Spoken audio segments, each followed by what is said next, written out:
Buenas noches, profesora Vanessa Pití. Hoy voy a decir la charla sobre los hechos, las causas y su clasificación en el derecho romano.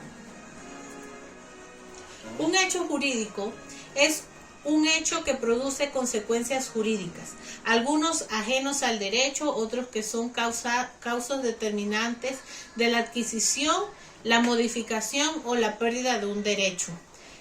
Un ejemplo clásico de hecho jurídico en la actualidad es el matrimonio. Estos pueden ser de dos tipos. Los hechos jurídicos pueden ser de dos tipos. A los que les interesa el derecho y a los que no les interesa el derecho. A los que les interesa el derecho, estos pueden ser naturales, que estos están susceptibles a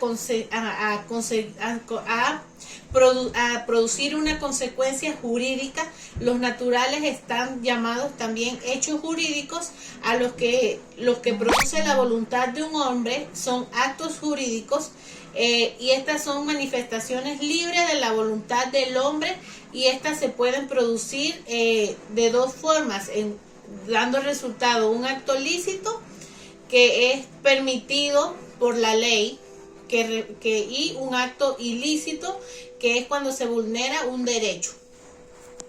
Y a los que no les interesa el derecho, estos pueden producir unas consecuencias jurídicas y son llamados también hechos simples, como caminar o la lluvia.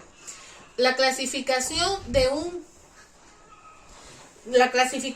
los hechos jurídicos, estas pueden ser unilaterales, que solo se necesita la acción de una sola persona, como un testamento. Bilateral, donde se necesitan dos o más personas, un contrato de compra y venta. Los intervivos que se efectúan en vida, los mortis causa, que estos vienen a surgir efecto luego de la muerte, como un testamento.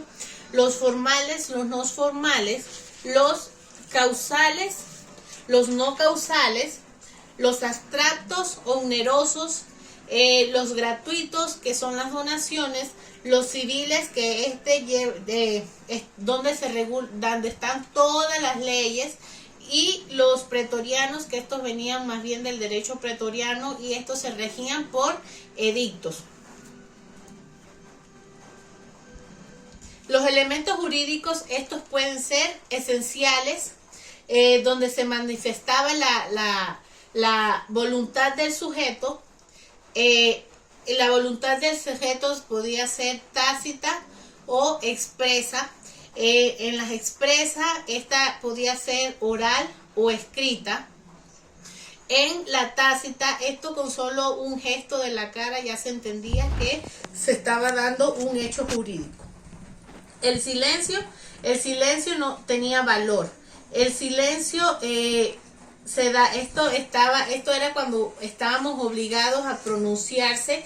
La ley veía como positivo el silencio de las personas. Los naturales vienen de la naturaleza, de la naturaleza. Estos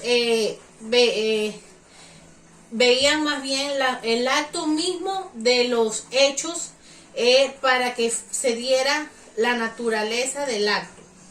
Estos podían ser por la garantía de evicción y los vicios pretorianos. Se podían ser accidentales, donde las partes introducían un común acuerdo para un negocio jurídico. En esto tenía que darse la condición, que podía ser suspensiva o revocatoria. Suspensiva cuando nacía el acto, y revocatoria cuando no se llevaba a fin término el acto, y entonces el acto en sí no existía.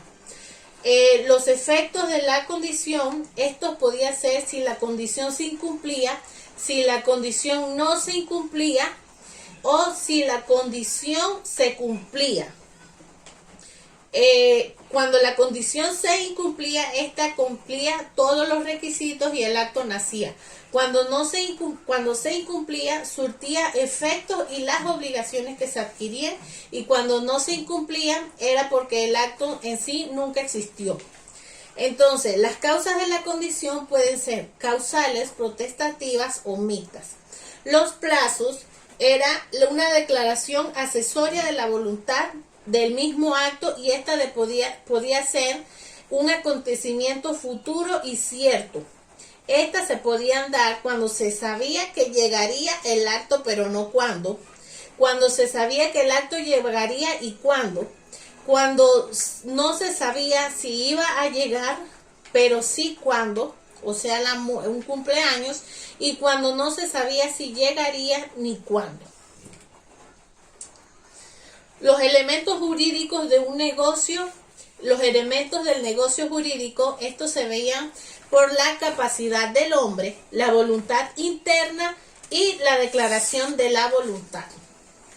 En la capacidad del sujeto, esta se veía si el sujeto era que podía realizar un negocio. Estos tenían que ser ciudadanos romanos para que tener capacidad jurídica.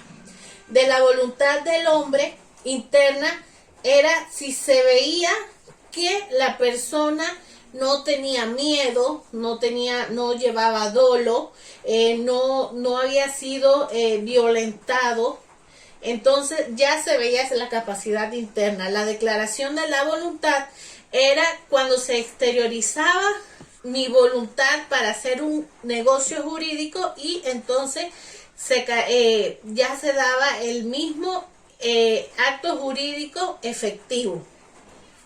Los vicios de la voluntad, estos podían ser conscientes e inconscientes, también podían llamarse externos o internos. En los vicios conscientes en una simulación cuando se asumía que era una venta, pero en realidad era una donación. En los negocios jurídicos era cuando se realizaban en forma de broma, que yo te vendía algo y después te decía, no, era una broma. Entonces, los vicios inconscientes podían ser de error, de derecho o de dolo. Los de error era cuando se ponía en conocimiento, un falso conocimiento sobre un hecho. Esto podían ser de hecho cuando se tenía conciencia de que se estaba haciendo equivocadamente dicho hecho, hago la redundancia, y también podía ser cuando de persona, cuando se decía que era una persona y en realidad era otra, por el negocio cuando se realizaban préstamos y nunca los pagaban, y lo tomaban como una donación, y en la cosa en que el cuerpo recaía en la identidad y la sustancia, cuando se creía que era oro pero en realidad era cobre. Y también en la cantidad, cuando se suponía que se estipulaba una cantidad pero en realidad era otra. De derecho era de desconocimiento del ius, las normas y ordenamientos jurídicos en Roma. Nadie podía decir que iba a salir libre de algo que se había hecho mal, ya por el desconocimiento de la ley, porque el desconocimiento de la ley no exime a uno de la culpa. En la antigua Roma, los únicos que llevaban, se iban a salvo en esta condición eran los menores de 25 años, las mujeres, los rústicos y los soldados. El dolo era una astucia de una de las partes para hacer que la otra hiciera una cosa indebida.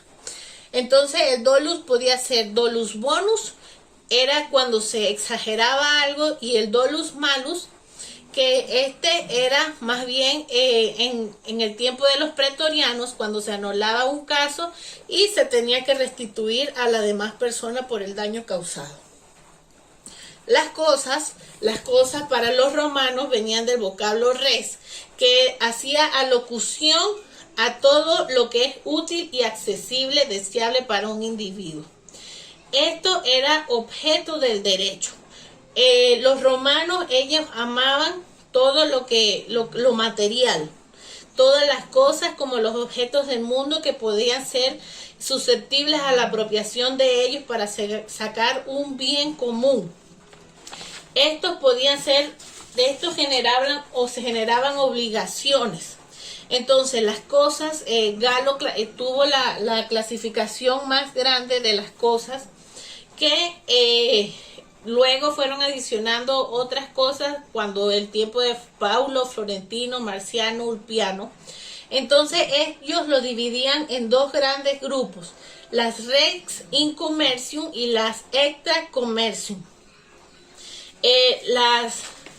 Las cosas que estaban fuera del comercio o Res Extra Commercium eran las cosas que venían del derecho divino, las cosas sagradas como las iglesias, las religiosas, sus santos, las cosas santas, todos sus dioses, también las cosas por derecho humano, las cosas comunes, las cosas públicas que eran los caminos, las comunes eran como el agua, el aire, las res universitarias que eran las cosas universales, que eran más bien las asociaciones, las cooperativas, universidades.